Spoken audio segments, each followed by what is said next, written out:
Welcome back to the sweatshop today, boys and girls. We are working on a 2011 Chevrolet Avalanche, and we're going to be replacing these lower bowl joints. Now, we were planning on replacing the lower bowl joints by themselves without replacing the control arms. Unfortunately, though, we're not able to get the specialty tool that is required to remove this nut. Apparently, this is quite a rare joint and something that doesn't get used very often. It's only used apparently with a setup like this, where we have a steel knuckle and a aluminum lower control arm. So instead of messing around with this whole contraption here and trying to separate it, which we've done for a bit, it hasn't come loose, and I don't think it ever will come loose because of the Canadian rust height. So we're gonna leave it be and replace the complete control arm. So I'll be showing you how to do that today instead of just the lower bowl joint. Fortunately, if you do buy a lower control arm, it comes with the lower bowl joint. So let's get started.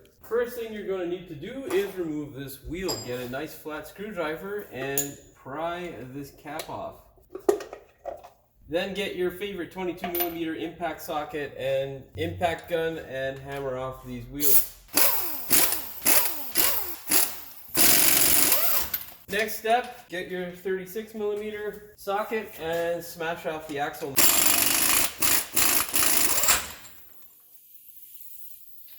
And of course, pull the wheel off.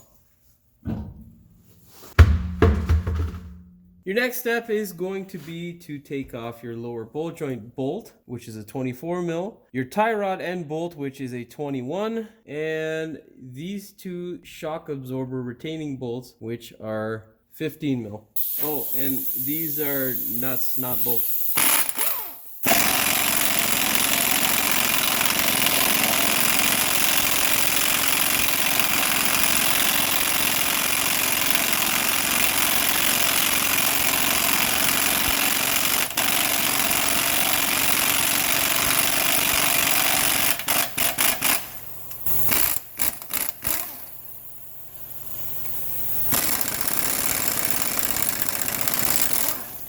Your next step is going to be to break the tie rod end loose. What you can do is use a tie rod end tool that separates these types of joints. I'm going to use an air hammer because it's quick and easy. Just hammer on this little raised section of your spindle.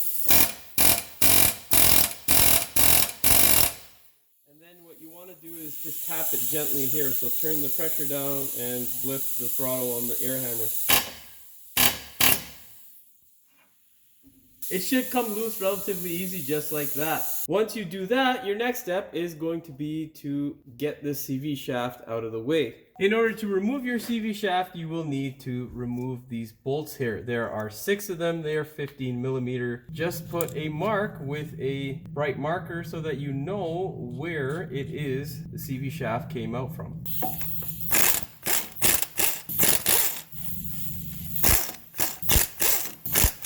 Now, to continue getting the CV shaft out, what we'll need to do is move the shock out of the way. So there are 3 retaining bolts on the top that we'll have to loosen up in order to push the shock back towards the frame of the vehicle. That way, this portion here will not hinder the shaft, and we can slide it out of the vehicle by dropping that portion of it down and out past that flange. Now, most vehicles, majority of them, unless it's completely broken off, will have a stabilizer link right here. Where the stabilizer bar is, there should be a stabilizer link like this attached to the lower control arm. Now, we're going to go ahead and replace the ones that we have with new ones. So unless you're going to reuse yours, just cut them off. They're relatively cheap, so I would just replace them and get them out of the way. We have some other work, which is a common problem with this vehicle apparently that we have to work on.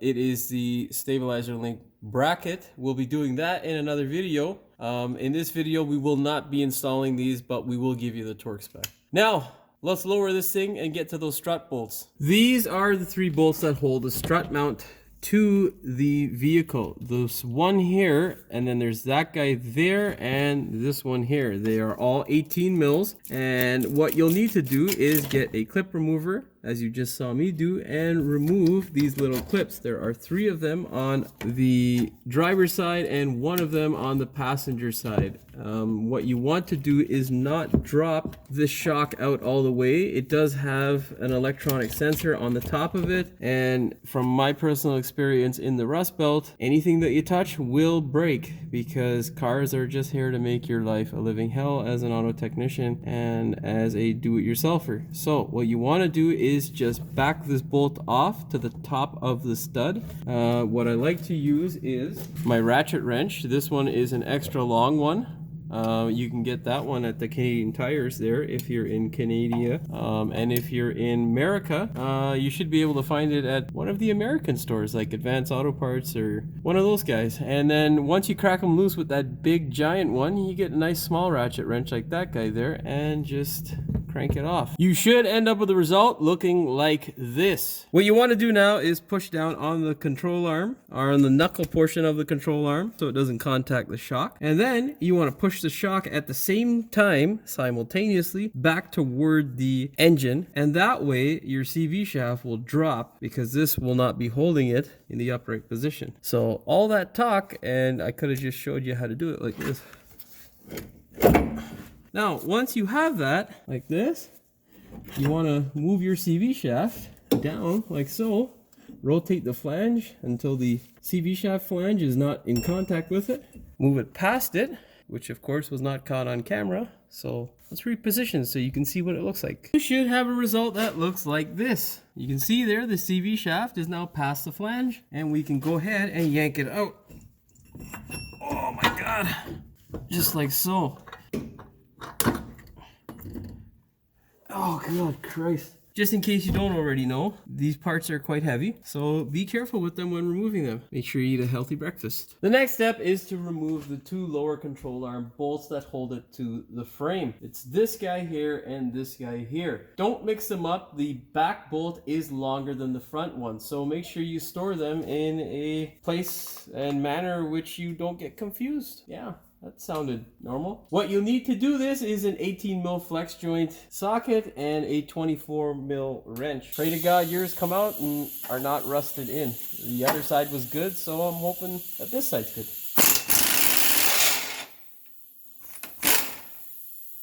Don't forget the washer. And look at that. Success, boys and girls. Anti-seize the hell out of that bolt before you put it back in. And don't forget to torque it at ride height, not in its position that it will be in when you put the joint on.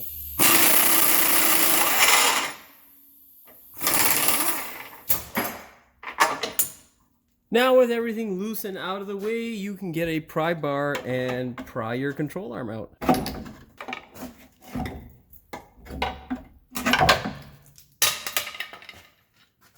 And there you go, boys and girls, you're halfway there. All you got to do now is hammer off that joint and control arm free.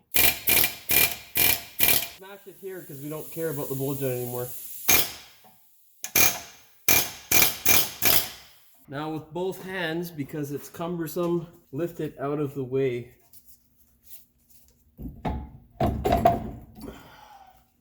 And now just wait for your parts guy to deliver your parts so you can finish the job. When you do get your control arm, what you're going to do is take the ball joint, remove this plastic cap because it's not supposed to be there. It's just protection for shipping. Then take your ball joint, make sure you place it into the spindle first. With it in the spindle, place the nut on in case it wants to jump out for whatever reason. Then you want to work the bushings in one by one. So just get the first one, the front one in first, and then the rear one in. And then adjust as needed, placing your bolts in. Don't forget to anti-seize them, and then we'll show you how to torque it. With your bolts in place, what you're gonna do now is just run them up. Do not tighten them. If you tighten them, it won't be good for these joints. So just run them up.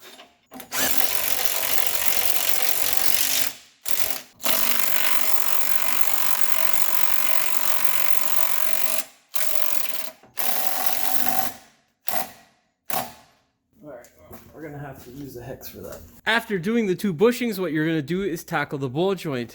If you turn it like this by hand or with the gun like I just did, it may twist. If it twists the joint and the boot starts to twist, what you want to do is use the hex that they give you here. It will probably be different for your joint. I think this one here is an 8mm. So get an 8mm hex, stick it in there with an actual ratchet, and then use the wrench to drive the nut up without twisting the actual ball joint. When it is snug and sitting appropriately in the spindle, what you want to do is grab your torque wrench and torque it to 37 foot-pounds. With it at 37 foot-pounds, what you're going to do is then take a Johnson bar or a really long ratchet and then give it an additional twist of 95 degrees. That is the proper procedure for this particular application. Make sure that you find out the proper procedure for your application. There are slight differences from model to model. Our next step here is to sneak our CV shaft into place. What we're going to do is place this end of the CV shaft where it is supposed to go in the spindle in the hub first. Then we're going to push this shock back like that and then maneuver this into position on the flange for the differential. Once you do that, you're going to torque the axle nut to 177 foot-pounds, and you're going to torque the 6 little bolts that hold the CV shaft to the differential at 58 foot-pounds apiece. Make sure you do it in a star pattern. Do the same thing. And that's that for the CV shaft.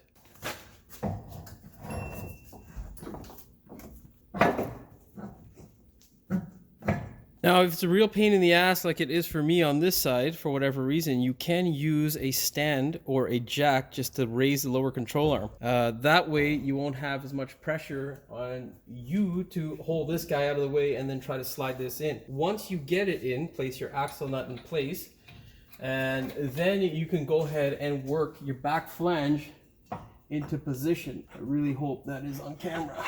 Don't forget to line up the marks that you previously put down, and then you can go ahead and put your bolts into place. Also, when running up the bolts for the inner shaft, what you want to do is hold the CV right up against the flange so that it sits nice and flat when you're running the bolts up. I hope that made sense. Next step for us is going to be to push the suspension up that way. What we want to do is essentially get it at the height that it would sit at while it's sitting normally. Why that is because if we tighten these bushings up in the back here with it at a not normal height, you'll prematurely wear out the bushings. So best way to do this is to, again, make sure this guy is out of the way and not contacting this section here of the control arm. Take a stand or a jack and then just send it up like this. My rule of thumb and what I generally find to be an adequate height is on most cars, when you look at them, unless they've been modified, the CV shaft will sit level in relation to the ground. Basically, it's at a 0-degree angle.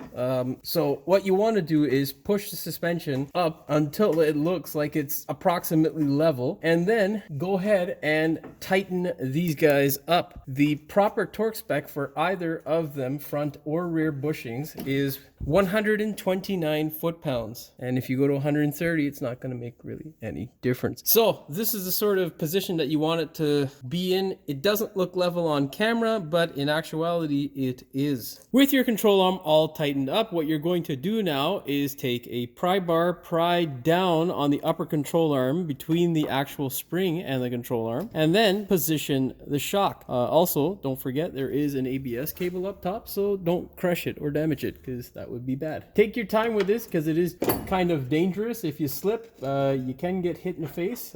If you watch my Ford video, you'll see that happen to me in the bloopers, which was not fun. Once you get your shock sitting on the lower control arm, you can go ahead and put your bolts back in. Make sure you anti-seize them so that they don't seize to hell if you ever have to replace this again. After you do that, you'll torque these two bolts to 37 foot-pounds apiece. Then you can go ahead and place your tie rod back into place. Once you put your tie rod into place, you will get a 10mm bolt or socket, put it over this end, and then get a ratchet and turn the 21mm nut on with the wrench and then torque it to 44 foot-pounds. Now your final step in relation to the shock is to tighten up these 18mm bolts. Do not put the caps on the tops of the bolts until you torque it. The only way to torque this properly is to do it from the other side, basically opening up the hood and torquing it from the top. It is impossible to fit a torque wrench in here, but you can fit your ratchet in there. Just snug them up, and then torque them to 37 foot-pounds. Now, your final step for the suspension side of things would be to install your stabilizer link. Unfortunately, we have another job to do on this particular vehicle, so we're not going to be installing this item right now. The torque spec, if you are wondering, is 17 foot-pounds on the nut. You want to grab this guy with a wrench and torque that side there. The way this thing goes in is like this. Your control arm will fit between these two rubber pieces, and then your stabilizer link will fit between these two rubber pieces. They even put it together in the fashion so that you cannot screw it up. If you somehow do screw it up, maybe don't work on cars anymore. Now, there will be a video showing you exactly how to install this, but we're also replacing the metal bracket that holds the stabilizer bar in place because it seems to be a common issue on the Avalanche. Enough about that in this video. You can see that in my other video. Once you get your stabilizer bar link installed and torqued to 17 foot-pounds, you are good to go, my friend. The only thing left is to install your wheels. For my particular application is 140 foot-pounds of torque required for those wheels to stay on the vehicle without coming off. So torque yours to the appropriate torque spec, and that's it, my friends. You are done for installing the control arms. I will not be showing you how to install the wheels on this thing. Pretty straightforward though.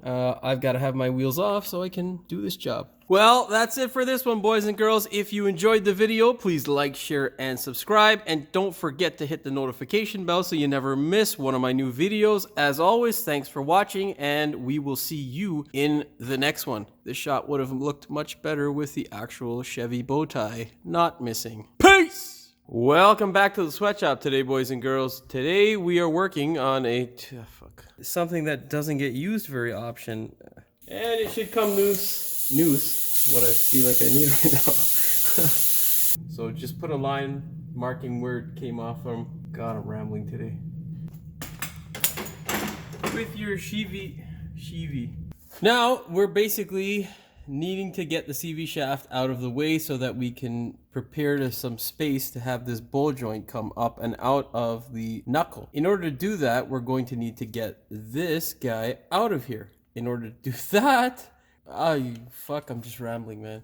Where the control bar, or the... Oh, turn the pressure up. That would help. Don't be a prick, you fuck.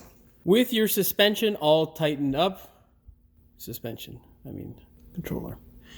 I think it was... What was it? From manufacturer to manufacturer. We'll sit at a level... At a level what? At a level